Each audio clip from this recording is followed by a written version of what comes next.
Mais que se passe-t-il vraiment au sein de la police d'Anderlecht?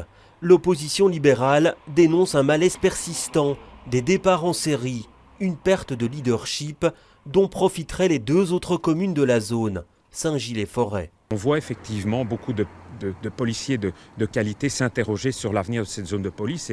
Et un des signaux, c'est effectivement le fait qu'aujourd'hui, Anderlecht n'a pas son rendu en termes d'affectation policière au regard des moyens qu'elle met dans cette zone de police. Et donc aujourd'hui, cette zone n'est plus tout à fait gouvernée. Elle est en tout cas dans une passe extrêmement difficile. Le cadre de la zone Midi, c'est 142 policiers. Il est rempli à 85%, mais c'est à Anderlecht que le manque d'effectifs est le plus important. Le bourgmestre ne le nie pas. Je n'ai pas d'explication directe, donc il faut savoir que le statut des policiers leur permet de postuler pour aller dans d'autres zones ou dans d'autres services. Et il faut bien constater que ces derniers mois, il y a plus de policiers qui ont quitté la partie anderlechtoise de la zone que Saint-Gilles-et-Forêt. Et donc ça doit être rectifié. Anderlecht assume aujourd'hui 48% de la dotation à la zone de police.